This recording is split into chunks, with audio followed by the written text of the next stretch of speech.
All right, bang. Today is Thursday. It is March 21st. Welcome to the Dog Walk presented by Barstool Sports. Today's episode is a little bit of a double duper. Double duper? Double duper. Double dipper? I don't know. It's just something I've always said with my friends. Okay. A double duper. But there's no dupe. There's nothing like, we're not throwing you off or anything. So a double dipper makes more sense. Yeah. So it's like a double episode. We are going to lead off with a guy who is eating raw chicken for 100 days straight. He also has done a plethora of raw meat. He's trying to... Raw milk, raw everything. Yeah. So kind of an interesting guy. He hopped on and talked about his experience about what it's been like to eat raw chicken. Yeah. I liked him. He's not like a scientist, doesn't pretend to be. He just thinks it's funny to eat raw shit and gross people out. Obviously we don't we don't recommend or we don't endorse eating raw meat. Just listen to what he says. Yes, exactly. So enjoyed talking with John. So we'll get to him first. And then second, we are joined by Greg Wade. He is a bread baker over at Publican Quality Meats. Yep. And kind of stems off the episode. Quality bread. Publican Quality Bread. Sorry, yeah, it makes sense, not meat. Meat guys in my head.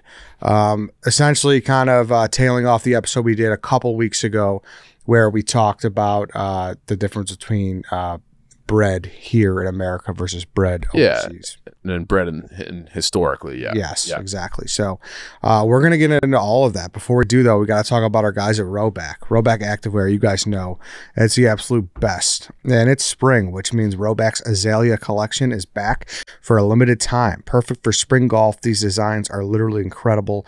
Rhoback also just released new belt loop shorts. The stretch and material on these are unreal. They're breathable and easy to move into. And if you don't like belt loop shorts, Rhoback Everyday Shorts are made for you. They have an elastic waistband for ultimate comfort and great stretch fabric. They look nice when paired with a polo, untucked, or can be super versatile and easy to move in when out and about. Yeah, we did a golf draft a long time ago with Riggs, and he made a point that it was just like a big part of the golf experience is looking good, and Rhoback is the way to look good. So go to rhoback.com. They have everything you need, and it is officially golf season now. Yeah, I need to see this Azalea collection because I am intrigued. Use code DOG on rhoback.com for 20% off all new customers through the end of this week. That's spelled RHOBACK.com. That's 20% off all polos, hoodies, and shorts with code DOG, and they're not lying. They're going to pull that code after Friday, so you got today and tomorrow to get this thing, and I highly recommend Move it. Because Rhoback's the best. I just pulled up this Azalea quarter zip. It's an instant purchase. Nice. Yeah. All right. Beautiful. All right. Let's get into Raw Meat Guy. All right. So now we are joined by a man named John. John is currently in the middle of eating raw chicken for 100 days straight. He also has been all over the media kind of eating a bunch of raw meat, not just chicken. So, John, thanks for making time for us. We appreciate it, dude. I'm excited to hear about your journey and what the hell you're doing right now. So, Thank you. Thank you for having me. How many people think you're crazy right now? How many people are like friends, family? Like what's the reaction been?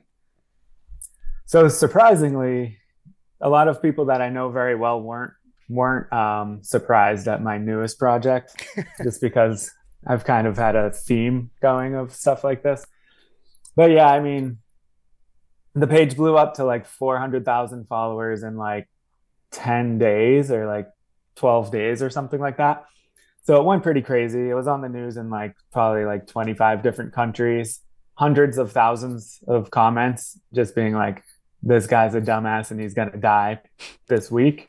So we should follow him to watch him die and suffer. That's pretty much what the purpose of following the page was at the beginning. They must be furious. A lot of them are pretty mad. Yeah. They're like, this is boring now. I'm like, well, I had a feeling it was going to be. That was like I was like, I can probably eat raw chicken for 100 days. And I'm like, and they're like, it's boring because you're not getting sick. It's like, I get that. But also like, I'm wearing different suits from thrift stores and like making different like blender recipes and stuff. Like I'm putting some effort in here, you know, like I could just be sitting in a dark basement, like biting it once a day. Like, I mean, for eating raw chicken, it's about as entertaining as I can do during like a lunch break from work, you know? Yeah, right. I don't know if you saw the video, but there was a day he made chicken parm. He had a piece of raw chicken. He put some marinara sauce on it, some cheese, and he had himself some chicken. Okay, parm. so it's not just chicken breast solo with like a little salt. Like you're making recipes. You're just not cooking the chicken.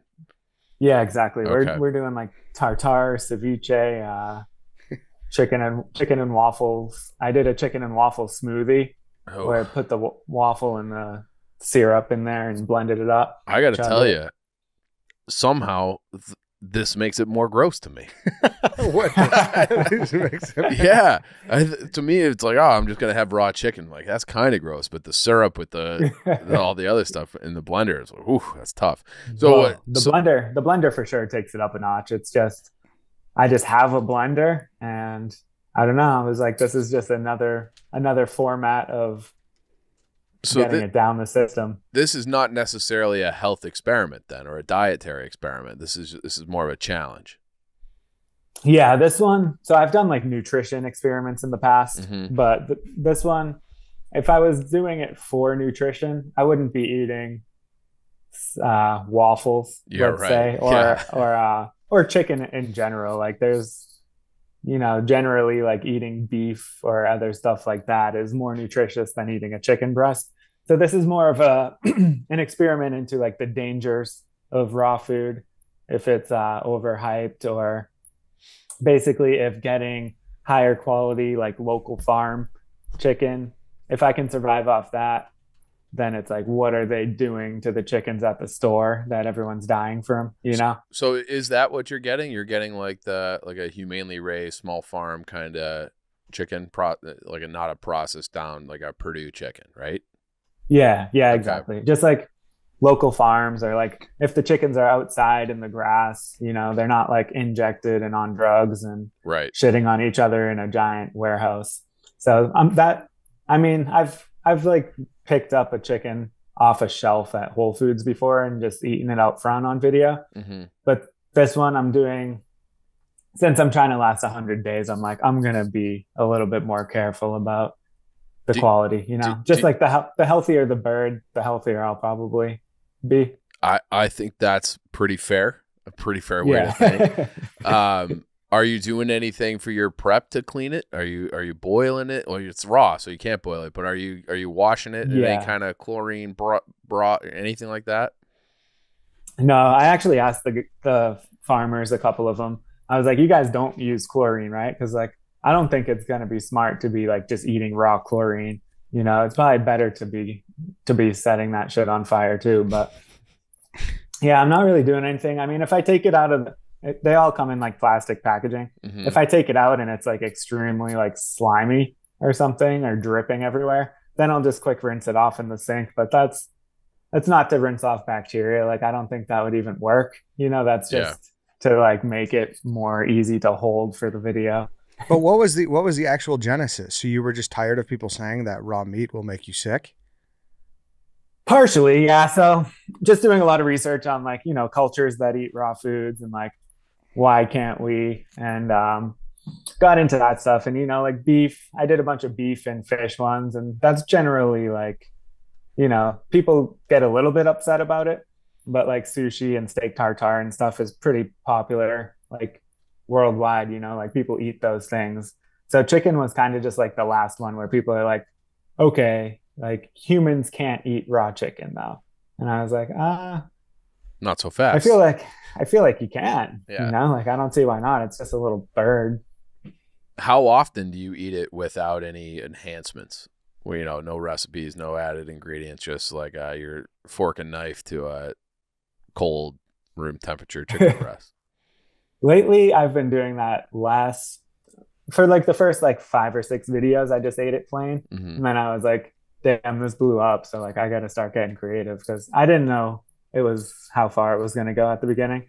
I was like, if nobody follows this page in 30 days, I'll just do something else, or like call it a day, But since it got so crazy, and like, there was just a bunch of like, the doctors on TikTok and stuff wearing their like little blue science outfit. Like, this guy's an idiot and he's going to die.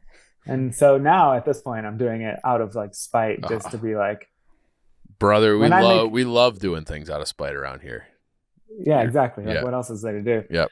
So I was just like, if I get to day 100, like, are any of these dudes ever going to explain to their followers, be like, maybe he knew something I didn't, or why did he last 100 days? I mean, nobody's going to actually do that, but in my head, I like the argument, you know? Yeah. Now, did you have like a before and after like blood test or anything to see like any changes or anything like that? Or I didn't go very scientific on this one, but I do have like a bunch of people claiming to be scientists in my DMs that are like, we want to test your microbiome after, like if you can like shit in a box or something. So, you know, I'll probably do one of those just for the comedy of it and just to see if anything comes from it. And have you seen any type of side effect where you're like, all right, like this is a little different? I haven't, no. I got nervous at the beginning. I was just, you know, like the first few days I was like, I could actually get sick from this. I wasn't sure, you know, like I said I was like 75% sure I'll be fine. But nothing happened. And like the further I am, like now being on day 61, I'm like, there's nothing that can take me down. Now, you just went on what? Sorry. I just went on like a road trip down to the Florida Keys. So I just had raw chicken in a cooler for like 5 days, and I was eating it each day doing a video. And I was like, a 5-day-old like chicken coming out of a Yeti cooler isn't going to kill me, then I think I'm good. Are you ever going to give the big, there's like 5 chicken brands that like pretty much dominate America, right? Yeah. Are you ever going to try one of those or you're going to not risk that? I probably should after. I just want to have like the clean 100 days, you know? Yeah. And then I want to do a couple tests of like, maybe like leave it out for like 4 days on the counter. I don't know how I would like prove that. So I might have to have like a live feed of leaving it on the counter for 4 days and then eating it or something like that. Now, Eddie asked you. Go ahead. Sorry. Yeah. I just like to push the limits, you know, see what humans are capable of. Because like around the world, you watch Anthony Bourdain and stuff, like people are eating some weird shit out there. That's true. Yeah. So that's where this came from, is just a curiosity thing with all these different raw eating experiments that you've been doing. Yeah. A lot of curiosity. You know, I've made a lot of friends online that eat in these ways. It's not like a huge community, you know, but there's a couple dozen of us out there. Do you prefer the way it tastes? I wouldn't say I prefer it. It's in certain dishes, it's good. Like I like steak tartare. If I go to a restaurant and they have steak tartare, I'll always get it. And when I made chicken tartare, I was like, this is equally as good. But I don't know. I think after, I'm not going to be like a daily raw chicken guy. Maybe like once a month. If I'm at like a farm stand and I see some good quality shit, I'll be like, all right, let's make a ceviche out of it or something. But chicken just generally isn't my like main go-to anyway. Because you got to chew that fucker a lot, right? Like this is like really hard to get down in a sense. Yeah, I thought it depends. Like on the cut, the thighs are pretty chewy and shit like that because they got some fat. But honestly, like the chicken breast, it's like, I've been saying it's sort of like eating a scallop. Like it's interesting. You can just bite right through it.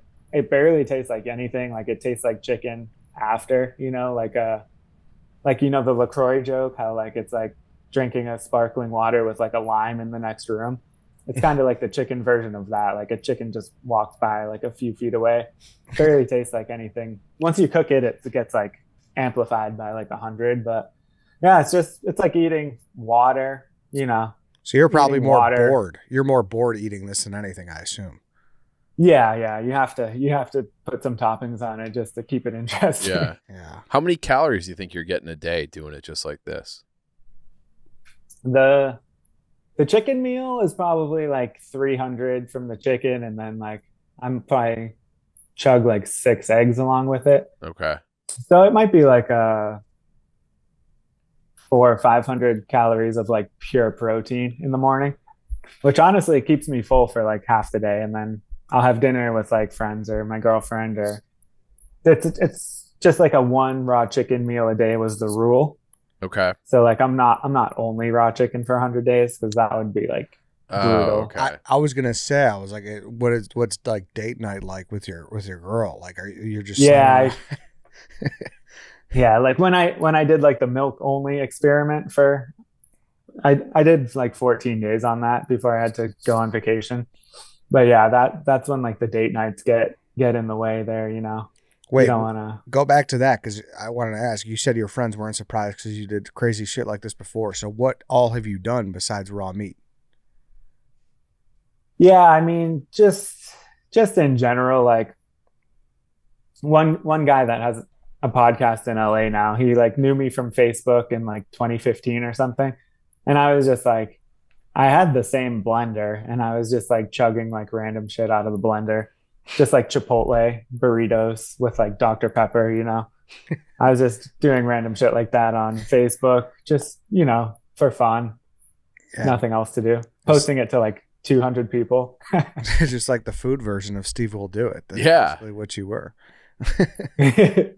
Yeah, so I like doing stuff like that. And then I went down some like diet rabbit holes and food stuff.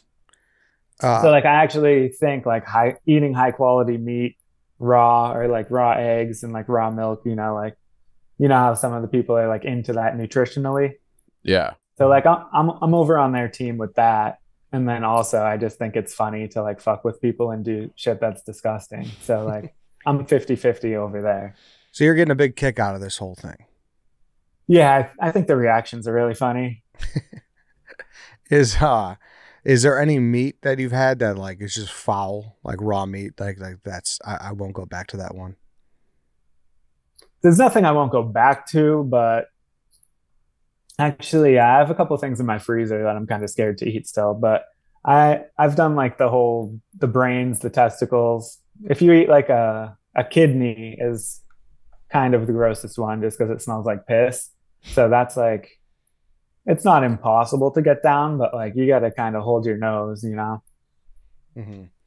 Is there or we'll go back to the milk thing. So you did 14 days just milk?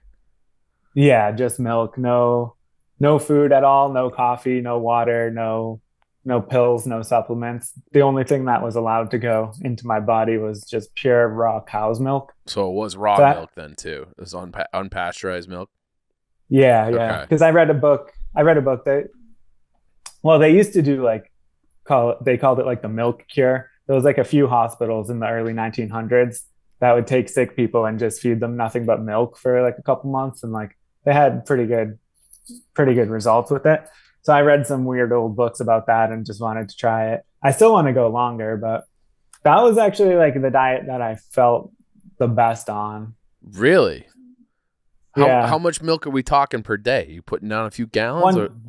Just 1 gallon, 2,400 calories. Okay. Damn. 1 gallon a day. What was your digestion like during that? It was like completely perfect. The only problem was you had to like piss all day. Like it was just too much liquid, you know? Yeah. But you're not you didn't have to like shit your brains out or anything if you're having nothing? No. Really? Nah. And surprisingly, I shit every day too. But it was like, you're just getting like 2 or 3 little like rocks out, you know? There wasn't much to digest or get out. Did you lose weight on the milk diet? Yeah, I did lose a little bit. Not a huge amount. I think in the 14 days, like 5 pounds I went down. Okay. Have you seen that? Have you seen any weight loss with your other like raw meat experiments? Yeah, one of them was pretty huge. I did only raw ground beef, raw eggs, and raw milk for a month. That was all I was allowed to eat. And that one I went down like 15 pounds in a month. Just because when I'm not in it, I kind of like, you know, I'll eat some sourdough bread or like meet some friends for a burrito. I can be a little bit of a binge eater too. Preach. But when I like give myself, yeah, when I give myself like a rule where I'm like, I just want to see what happens if I only eat this thing. Yeah. And I definitely plan to keep doing that. It's hard to do it for a long period of time just because like I meet people for like work meetings in New York City and stuff. And it's like, I don't know. I went to New York during this chicken thing, and like you have to find some chicken that's safe to eat in New York City. It's like makes it a little harder. Right now, I'm around like 3 or 4 high quality farms in Florida within 20 minutes. So like I know all those people, and like I can get a constant supply of stuff here. But traveling makes it a little harder. But yeah, I just think it's fun to like eat certain things and then make a video on it. That's like the content that I like to watch on YouTube. People are just like, I'm eating nothing but Greek yogurt for 7 days and it has like 4 views, and I'll just be like, this is the shit I need to see. I like that. I like that. What do these farmers say? Do they know what you're up to, or you just kind of don't say anything?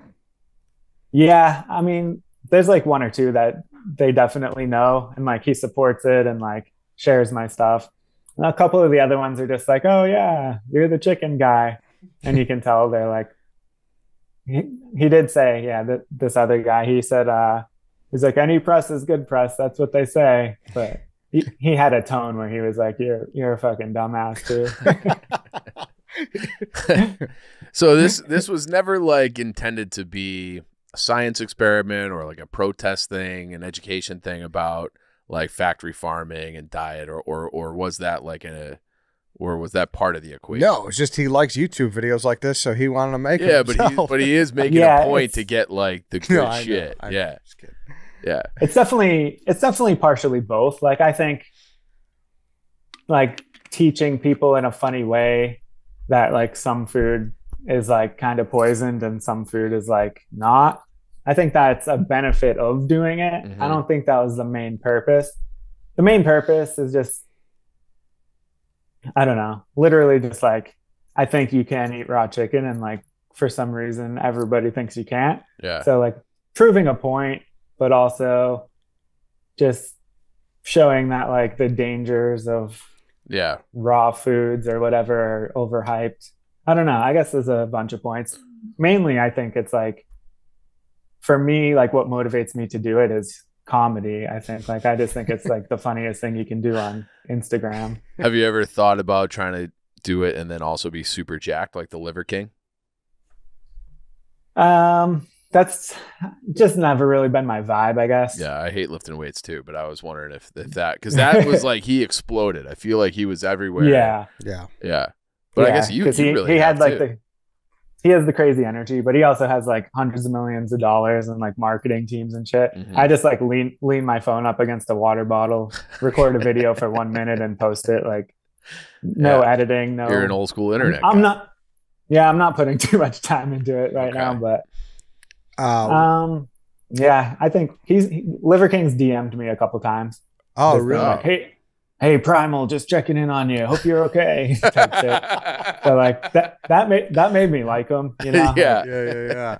Anyone else ever hits you up like that? I'm surprised like Joe Rogan hasn't said something about the page at this point, but yeah. The DMs are there's a lot of DMs. Like a raw chicken page gets a lot of attention for some reason. Yeah. Is there like a group that's like coming after you, like an advocacy group or something that like doesn't like hates what you're doing? PETA or somebody like that? No, surprisingly not. Like there'll be some vegans in my DMs, but they're like being nice about it, you know? And then they're just like, hey, I don't eat meat at all, but like I think this is like crazy and kind of interesting. So they're all nice about it. There's like a bunch of like doctors and chefs and stuff like that are like, everything I've ever heard said you should be dead right now, and I don't really understand why you aren't, so I'm following you. I wonder if you would be dead if you were eating like Purdue chicken. I feel like I need to do that experiment after. I'm not saying that because I think you seem like a nice fella. I don't want you to be dead. I'm pretty sure. Funny enough, like one of my friends, he doesn't eat any raw meat or anything at all, and he was just in the hospital with salmonella. He was wearing a diaper. He said he was just shitting 24/7, couldn't hold it in. Wow. Like wearing a diaper, and I was talking to him on FaceTime like 10 minutes after eating raw chicken. I'm just like, how is that not me? You know? Yeah, for real. How did that happen to you? Right. And then he was like on the phone with like the CDC or I don't know, something like that. But they were just like trying to track down what food he ate and they thought it was like some spinach from a farmer's market or something. So you never really know, you know. You're gambling every time you eat anything, I guess. Yeah, and you said you're doing raw eggs too, right? As part of this. Yeah, How many raw eggs are you eating? And then how much money are you spending on all this protein? Yeah. All right. Good questions. So the raw eggs, I've been eating raw eggs for a couple years anyway. It's like that raw milk and raw eggs were like my entryway into the raw food world. Okay. But I'm probably eating like 6 a day right now. And that's just because it's another form of chicken. And also I just thought it was like, it's grosser and funnier for the videos too. It's definitely grosser. I've done that. Jay Cutler, former Bears quarterback, went through I don't know, this is probably 2021, where he was slonking eggs and he called them slonking them. So yeah. I've done that. It's unpleasant. Yeah. I can't imagine doing 6 a day. Yeah. So I just thought, like the first day I texted one of my friends, I was like, should I eat just the chicken or should I have the eggs there too? Just like, it's just the more like weird shit you have on the video, like the more people are going to be like, holy shit. Mm-hmm. So I remember the first video that went viral was day 3. It just went like crazy insane. Like I never had a video go that crazy. And it was like, I ate the chicken. I like took a shot of the juice from the bag, the chicken juice. And it was the first time I ever did that too. I was like, this is insane. That's vile. I don't know why that's vile, but it is. Yeah. So I was like, if I'm not going to get salmonella from the juice in the bag if I don't get it from the chicken, you know, like it's the same. Yeah. So I did it just to see if I could. And then at the end, like I had like a martini glass filled with eggs and like washed it all down. And for like weeks, the comments were just going like 24/7, just like, oh my God, as if it wasn't bad enough that was eggs at the end. Like I thought he was going to drink something halfway pleasant, but. And do you whisk up the eggs or do you just? No, I just left them straight. Slonk. Yeah. Straight slonk. Okay. So so that's where the eggs come in. And then also just like doubling my chances for salmonella because they say you can get it from that too. Yeah. So, but as for money, for the chicken, the high quality chicken, probably like $10 to $15 a day. Okay. Then some eggs. And also I'm buying some like sauces and random stuff for the other things. So I estimate it to be like $25 a day. That's not bad. Mm-mm. Yeah. It's not huge. It's like definitely like a small hit after like a month or two, but I put up a t-shirt website with like dumb raw chicken shirts. So like that paid for like maybe like 30 to 50% of what I've spent so far. And also I just like woke up with this idea, like it's not up to anyone else to pay for it, you know, like my ass has to finish this off. We gotta get you some kind of good organic small farm sponsorship. Yeah, that's what I need. I need my own chickens in the apartment or something. Yeah. It's like it's your day. Point at one. And let's go. And no side effect, nothing. I haven't got sick at all. Yeah. Damn. People are like, you have to be like shitting your ass off 8 times a day. And I'm just like, I don't know. Like I'm not, no one's forcing me to do this. If I was like shitting that hard, I would be terrified and I would stop. Yeah. And it wouldn't be bad content to like make videos about getting salmonella or being sick, you know? Yeah. Like I have no like financial interest in like big chicken industry or whatever. Yeah. So it's like not like you're trying to prove people wrong. If this goes south, you will document it going south. Yeah. And I think that would be equally as funny or better. True. Probably. You're like, oh, chicken didn't work. I got to find something else to make me sick. Yeah. And then, like if I could go live from like the hospital bathroom or something. Yeah, that'd be great. And then we kind of end on this. Besides, you know, maybe next it sounds like you might do the big factory chicken. What else besides raw meat? Any other experiments in whirling in that brain of yours?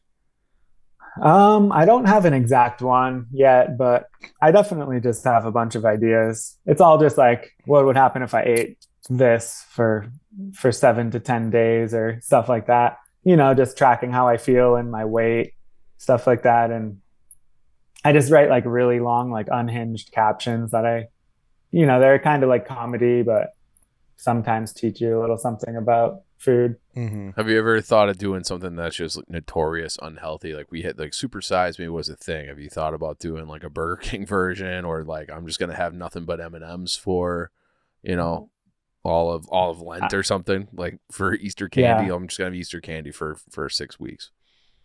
I mean, I'm not against it. So most of the time I'm doing things that like I think are fairly healthy and that the world thinks is insanely unhealthy. So like you get like the views and the popularity of everyone's like, holy shit, he's gonna die. But it's like, if you don't get sick from raw meat, it's like actually pretty good for you, if you don't end up with like brain worms in the hospital or whatever. But yeah, I haven't done any like terrible foods, and I would be interested in it. I think eventually I have to like get a sponsorship by like a doctor that can like test me all the time and shit. Yeah. And, make the experiments like real and tracked. So far, I've just done years of doing it on my own. Like I did one where I just ate a stick of butter on video every day. I did it for 17 days, and then I just started like, I blew up the toilet, and I had like a stomach cramp and blew up the toilet for a couple days, and I was like, this one's over. I'm out. Okay, pull the plug. But I was like tracking the cholesterol on that one. I thought it was going to go further, but it didn't get that far. That's the only experiment that I stopped for a reason of feeling unwell. Okay, it's good to know. Yeah. All right then, John. Appreciate you making the time for us. Where could people watch your crazy page and everything like that? Hell yeah. So yeah, it's just Raw Chicken Experiment on Instagram right now. My old page was called Raw Meat Experiment. I'll probably be posting on it in the future more, but I'm a one page at a time kind of guy. Type of guy. Yeah. All right then, man. Thanks a lot for hopping on with us. All right, for sure. Good to talk to y'all. See you, man. Thanks, John. All right, so that was Raw Meat Guy. Now we're going to get into Greg Wade from Publican Quality Bread. Before we do, we want to talk about Stella Blue. At Stella Blue Coffee, we believe good coffee is one of life's non-negotiables. Stop drinking those boring, tasteless coffee beans and turn to Stella Blue. Remember, your mornings are sacred. It's time to start treating them that way. Not only are Stella Blue Coffee's premium beans sourced with the most coffee-rich geographies on Earth, but they're also Big Cat tasted and approved, which is obviously more important. Stella Blue Coffee's delicious roasts are available in cold brew, K-cup, ground, and whole bean formats to seamlessly fit into your morning coffee routine. And every bag sold helps save dogs. Yeah, you got to do it. We have it here at the office. It's my number one stop. Come in 9 a.m., take a left, go right to the coffee machine. It's always Stella Blue. It's always great. Head to your local Jewel Osco or Mariano's today to find the very best deals on Stella Blue Coffee, or use promo code WALK for 20% off any order of $25 or more on StellaBlueCoffee.com. Take back your morning with Stella Blue Coffee. All right, let's hop into the interview with Greg Wade. All right, bang, welcome to the Dog Walk presented by Barstool Sports. Today, Chief and I are joined by Greg Wade Bakes. He's a managing partner for Publican Quality Bread. Greg, thank you for doing this. So this is stemming off of an episode we had where we talked about the ins and outs of bread in France and whatnot. And so we're kind of interested to pick your brain. Great. Let's do it. Yeah. So I've been a fan of yours and your work. I saw you on a documentary. What was the name of that documentary? Sustainable. Came out, it was a Netflix doc like 2016. And I had been kind of, and I'm still in this camp where bread's bad. Bread's bad. It's carbs. It's gluten. It's all these things. Like my mom always will be like, "Oh, you're poisoning yourself from the inside out." And then you kind of come along and you're like, "Well, it's not that bad. It's not bad. There's some kind of the truth is maybe somewhere in the middle, and you're doing things in a more traditional way. And we want your insight into this industry." Oh, so I think it's more appropriate to think of it as two separate products. Okay. So like. When people tell me that like I eat bread and I feel bad, like, well, yeah, I believe you, because like I do the same. Like if I have store-bought bread, or if I have, factory-made bread or whatever, like, yeah, you feel bad. Your brain gets foggy, or you get like stomach ache or whatever it is, it's like, so I absolutely believe them. But the thing is, I just think they're eating the wrong bread. Are you in the camp? There was an article, or not even an article, a law passed in Ireland maybe like 4 or 5 years ago, where Subway was like, Ireland's like, you can't call your bread bread.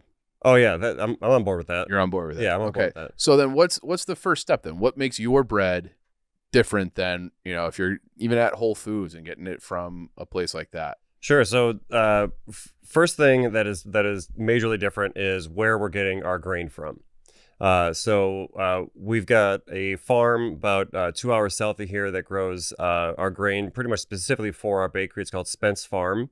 Will Travis is the farmer there, and his family has been farming there since I think like the 1800s or something like that. Okay. It's like the oldest farm in Livingston County. Okay.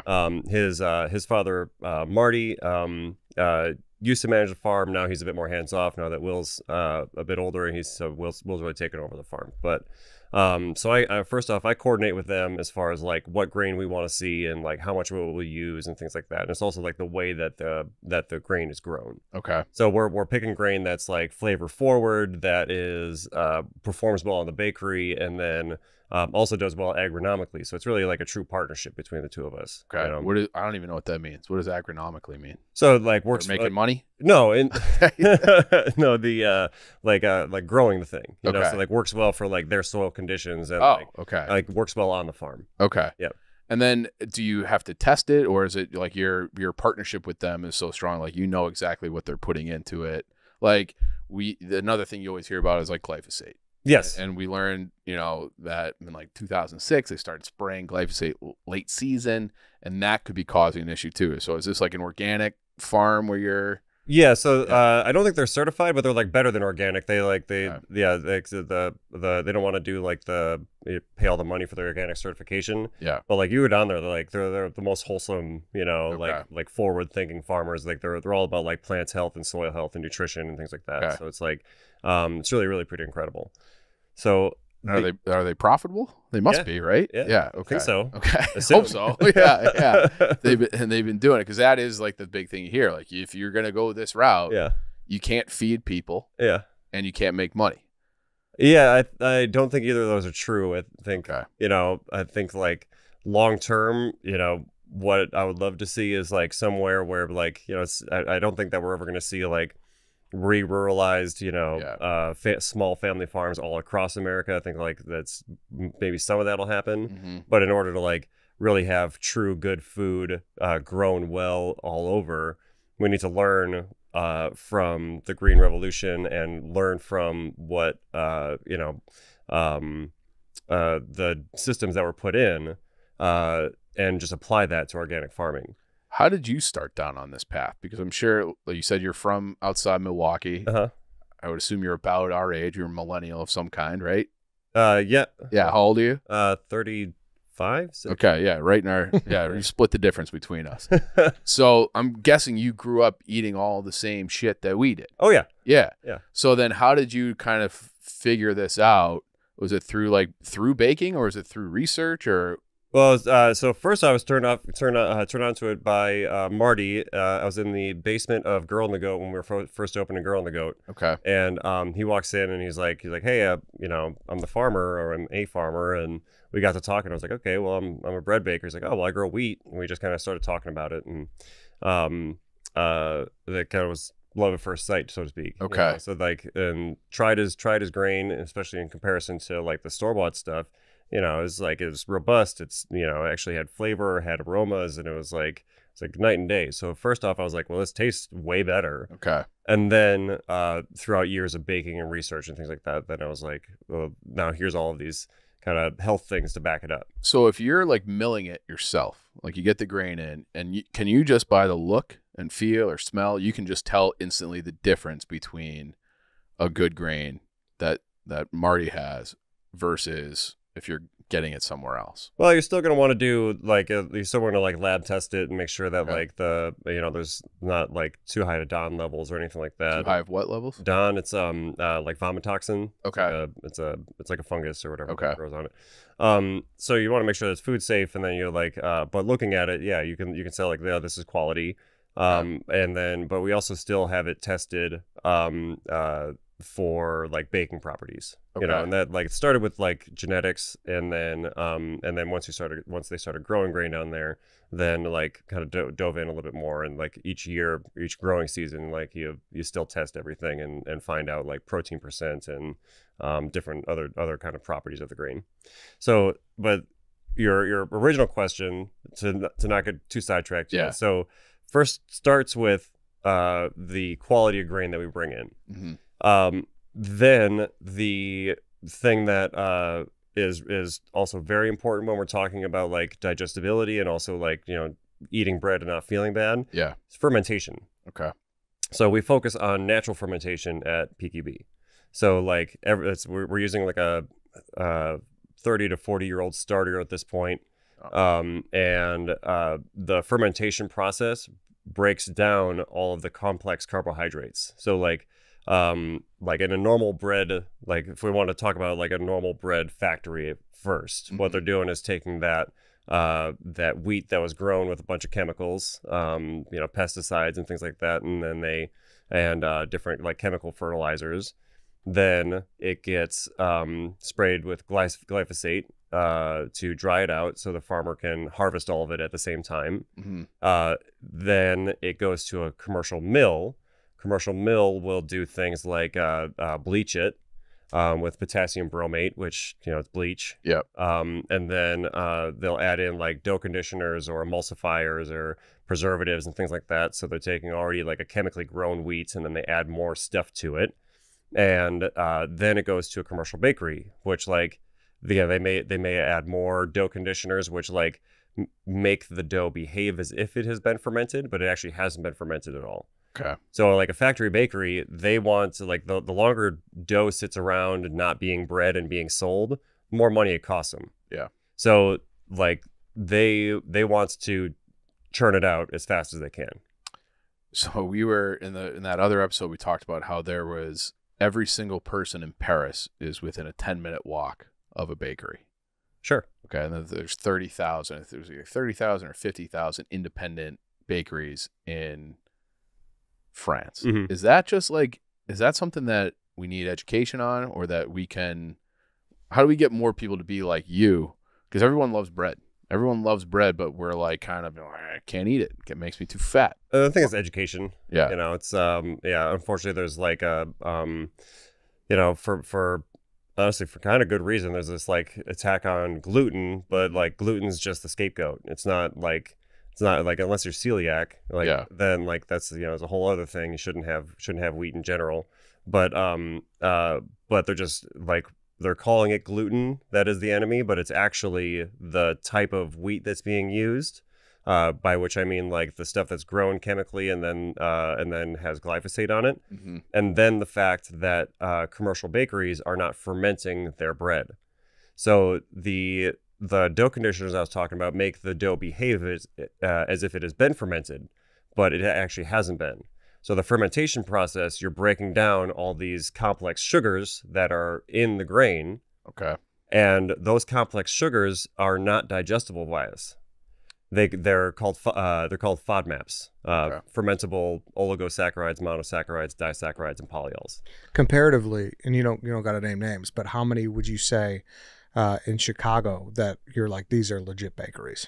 Oh, Chicago's actually got a really great bakery scene. Okay, so, like, I mean, you got Florial, you got Hune, you got like I forgot the other ones right now, but like, you know, we got a good bakery scene. Okay, yeah. So absolutely. you could get, if you wanted to have bread, you know, and like we always talk about when we were kids, we had that food pyramid, right? It's like 6 to 11 servings of whole grains a day, and now you think about it, it's like maybe that should be upside down, that pyramid. But you're saying as long as you get it, you can get nutrition, and that can be a staple part of your diet, so long as it's done the way that you and others that you named. Correct. So like there's a bit more to the story. So like the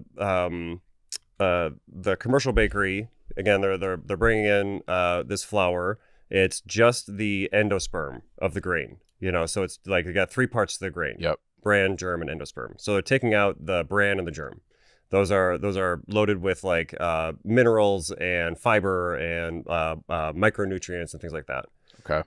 So they're taking all that out. So all you're left with is these complex sugars, all these complex carbohydrates. it's then they're not fermenting them, so we're not digestible, like that we're not able to digest those complex sugars.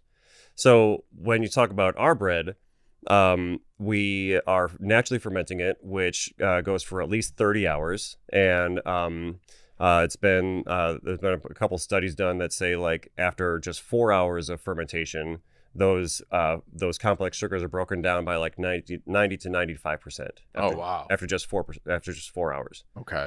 So those complex sugars are broken down. Then the sourdough starter or the sourdough fermentation process develops something called branched chain amino acids. These things regulate blood sugar or sugar intake into your bloodstream. So the complex sugars are broken down and then they're regulated into your system by these branched chain amino acids. So you don't get like a sugar spike if you eat bread like this. Okay. So why can't these factories just wait 4 hours? It feels like that would cut a lot that's out. good. Yeah, right. Because they don't care. You know, that's not what they're in the business to do. Yeah. You know, they're on their business of making good, wholesome food. Yeah. They're in the business to make money. Yep. So we got these complex sugars, right? So these things are broken down by the sourdough fermentation process. We also use stone ground whole grain in our bread. So we've got the bran, we've got the germ, we've got the endosperm, we've got the fiber, we've got the minerals, we got the micronutrients, things like that. And something that's also prevalent in grain is an organic acid called phytic acid.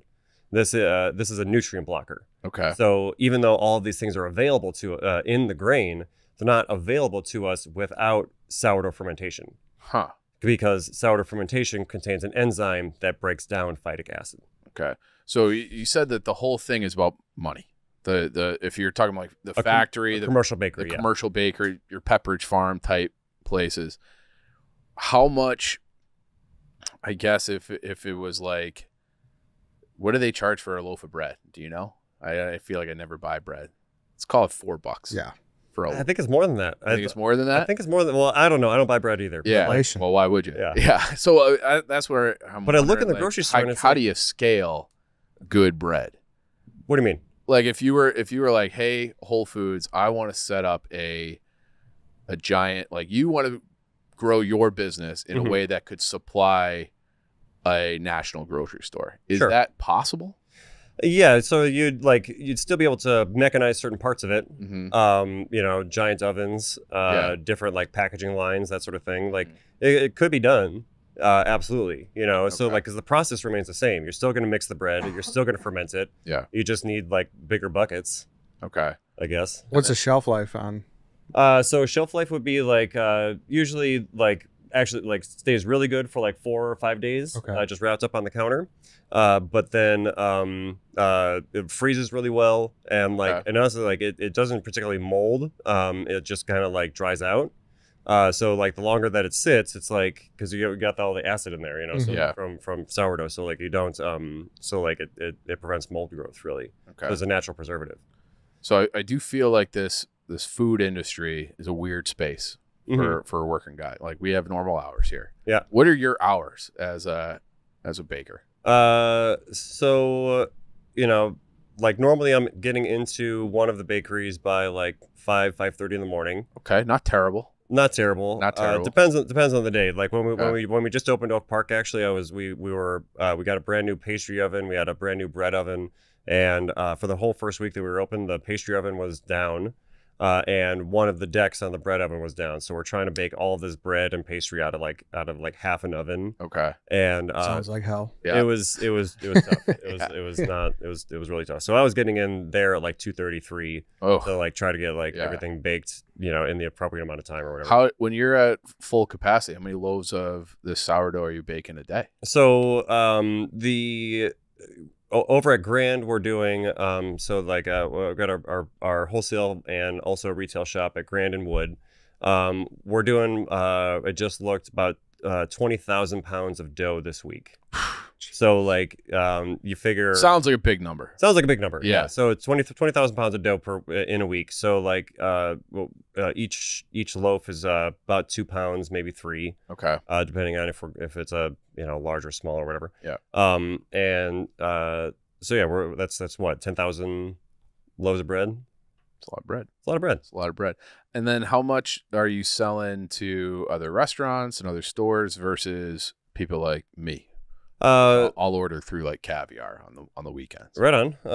So thank you for doing that. Yeah, no problem. No problem.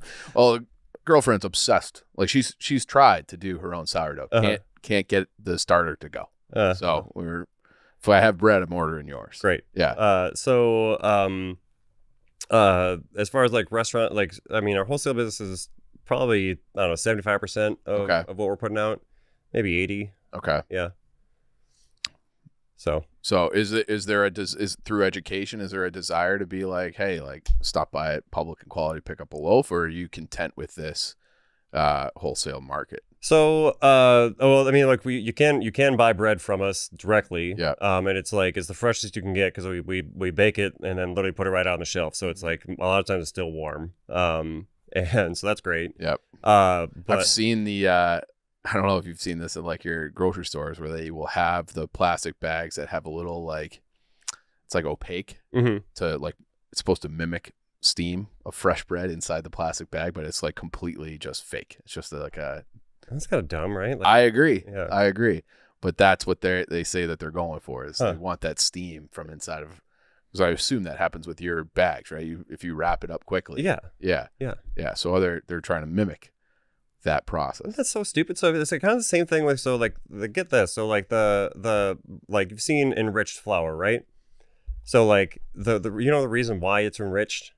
No. So the reason why, like, so they started enriching flour right after the roller mill was invented. So like, you know, how I was talking about, they separate the grain into 3 parts. So taking out the bran and the germ, you're taking out a lot of nutrients. So then I think it was World War II. They're calling up all these soldiers, and they find that we've got a nutrient deficiency in the population. Well, they go and they say, well, we're nutrient deficient, but everyone eats bread, so let's put the nutrients in the flour. But we already took it out. They're doing that. They have to do that because they took it out of the stupid flour in the first place. So they're just adding a step. So they're just adding a step, and you're like, well, if you just didn't do this, then yeah. So it's kind of the same thing, right? Where it's like oh well, we have this kind of backward system, and now I'm going to mimic the steam and not actually. Yeah. That's it. What are we doing? You seem frustrated. Yeah. yeah. Just do it how I do it. Right. Yeah. It's like a weird thing, at least from where I'm sitting, to be like, I'm gonna be a baker. So like, where did that start?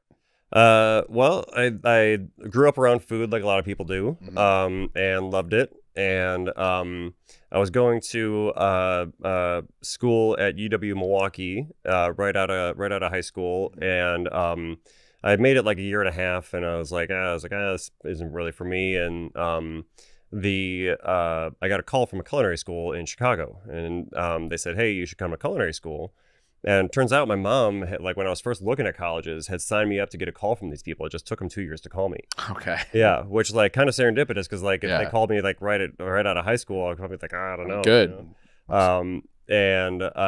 But like they called me at the right time, so I was like, all right, well, I'll go do that. And then I went for the for the savory program at the school, and I took 1 baking and pastry class, and it was like muffins and cakes and stuff like that. But I would do bread as like a passion project. You know, I'd go in and just make it in skill labs, and I would do it in like the different classes that if there was a bread on the menu, I would make the bread or whatever. Okay. So I kind of like, you know, loved the process to start, and then started working in restaurants, and I would do bread as a pet project there too.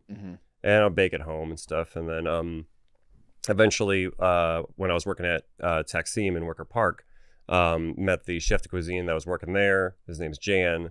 He was the chef de cuisine that was going to open up Girl in the Goat with Steph Izard. Okay. So he leaves to open up Girl in the Goat. He brings me with, says, hey, we got a spot for you on this opening team, but I want you to bake bread full time. I was like, all right, I'll try that. Yeah. You know? Yeah.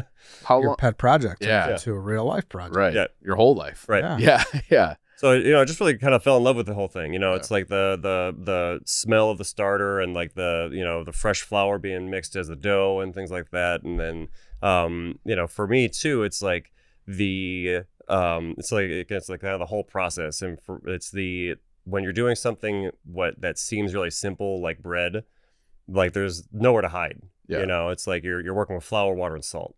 But it's so appreciated. Everyone appreciates a good bread, Yeah. right? Yeah. Like you go to a steakhouse and you're like, you're paying high on money. And if they don't got a good bread, I think that says something. It's a bad omen for the rest of the meal. It is. That- Yeah. Yeah. Yeah. You get that Bavette sourdough or something like that, it's fucking Yeah. Yeah. lights out. Yeah. So like the you know, what I like to think about bread is like what you're actually serving are your choices. You know, like what flour are you using? How much water are you adding? How long you're fermenting it? What temperature you're fermenting at? All those sorts of things that, like, yes, the medium is flour, water, and salt, but what you're serving people are your decisions. How different is that flavor profile based on those choices that you make along the process? Pretty wild. Yeah. You know, I mean, because like not only flavor profile, but also like, you know, the texture inside the bread, or how tall it'll get, or crust color, or anything like that. Absolutely. How long did it take you to feel like, all right, I've got this sourdough dialed? Years. Years? Yes. Okay. Yeah. And are you still tweaking? Always. Always. Okay. Yeah. It's never it's been around forever, but you're always. Yeah. Yeah. All right.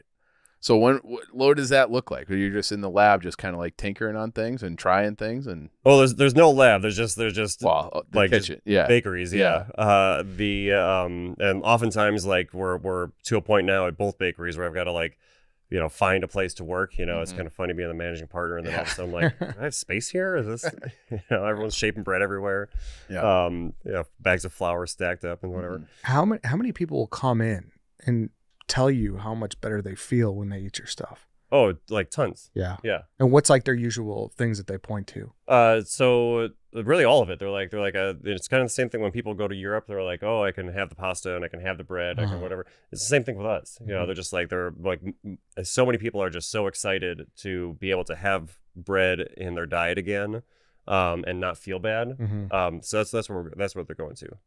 So it's the same exact process for pasta too? Like, do you guys do fresh pasta? We don't do pasta, no. No. Okay. No. But it's the same. You ferment it, you grind it, you mill it, all the same. So pasta's not fermented. Well, some, like, certain pastas may be fermented, but no, like traditionally, no, pastas are not fermented. But like, so that's really just the sourcing of the grain. Okay. Yeah. Okay. Yep. So I'm trying to sneak everything back in now. Yeah. Well, I'm sure do you know any pasta places that have Or a is process that's like trusted? That's not going to give you some of the glycemic spikes and things that we were talking about, or do you need the fermentation for that? So fermentation definitely helps, but also like it's definitely crucial. But also, like, you know, like I was talking about with the sourcing of the flour, I want to say Gemma Foods. Okay. I think they make their pasta with the stone milled flour and stuff. I want to say Monteverde. Elite Places. spot. Yeah. Right. All right. That's not surprising, because Yeah. that is like a thing where if you, depending on where you get, like, I don't feel bad when I walk out of Monteverde necessarily. I feel full and kind of gross, but not like sick the way I would if I ate a huge pizza or something. Yeah. And you said your Oak Park location is going to do pizza? Yeah, so Oak Park, we're doing Roman style pizza every night. Okay. Yeah, so starting to, like, so our whole bakery concept is like fresh baked stuff out of the oven at any given time. So we start the day with pastries, we move into like sandwiches and things like, and tartines for lunch, and when we put out like cookies and stuff like that to go with lunch items. Okay. Baguettes come out of the oven around 1 p.m. at both locations, and we do hot and fresh baguettes, and we do jam on burrs. So just a super simple, like, really nice ham, butter, mustard, Comté cheese, and then on just like a minutes old baguette. It's like crazy good. Okay. And then at Oak Park, then like, yeah, between 3 and 4, we start putting up pizzas. So like, we're doing six different pizzas right now, all different kinds, like a 4 cheese, a potato, we're doing a veggie with this like spicy tomato sauce and like these like really cool preserved grilled eggplants. Which are really delicious. Does it all come from the same starter dough? Same, like, or is it? We do a bunch of different doughs. Okay. Yeah, but everything's fermented. Okay. All the same process. Yeah. You guys do bagels? No, we don't do bagels. No. Yeah. So why can't we nail the bagel in Chicago? I don't know. it's I don't know. We got other stuff going on or something. I don't know. But it's interesting. It does feel like that. You go to New York, they are nailed it. And you know where I'm going next is, you know what they say is why the bagel's so good is because the water. Tell me about the water. Is this a myth in baking? Well, so anything in baking, it's like everything matters and nothing matters all at the same time. Okay. So it's like again, it's all of those things where it's like you pull maybe one thread and you're like, all right, this, you can still get to a really good product, but then you start pulling too many and then you're like, oh, well, now you fall flat on your face. Gotcha. Yeah. Okay. Because that's what everyone. I'm sure you've heard that before. Yeah. Yeah, that's the water. That's why their bagels. The are New so York good. pizza, the New York bagel. Yeah, they got the water. Yeah, and they always say it's the water, and you're skeptical. You disagree with that?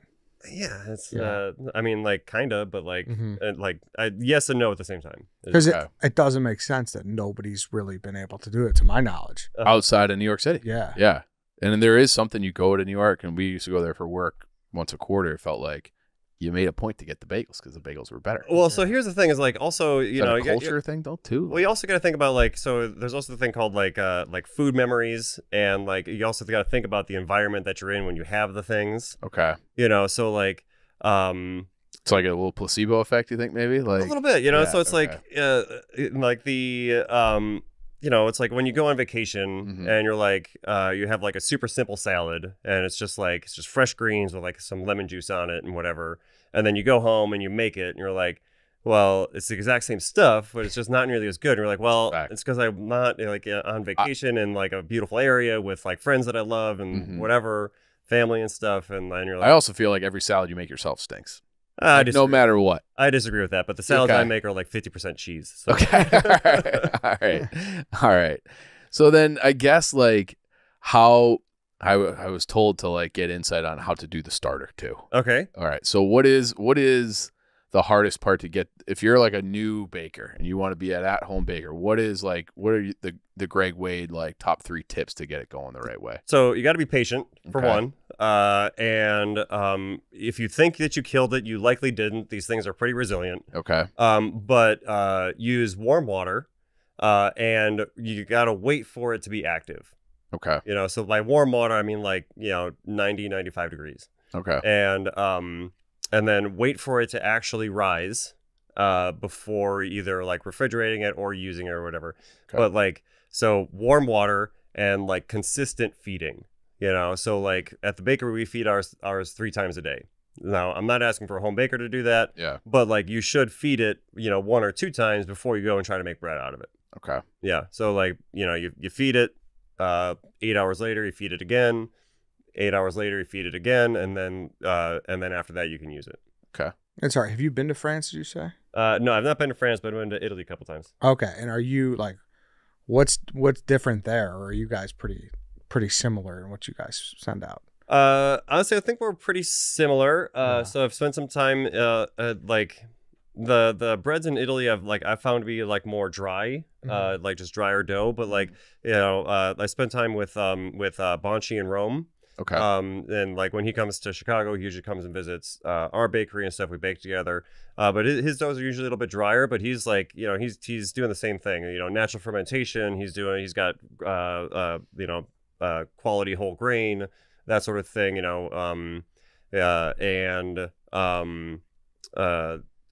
Where I think we're more similar to maybe Hart Bakery in Copenhagen. Okay. Yeah, where it's that's the same sort of high hydration dough, long fermentation. Still the same thing, but more similar to that, I suppose, if you want to go international. So now that you've opened up a second location, how long does it take you to train somebody to do what you do? If you're always tinkering, tweaking, you've been at it for over a decade.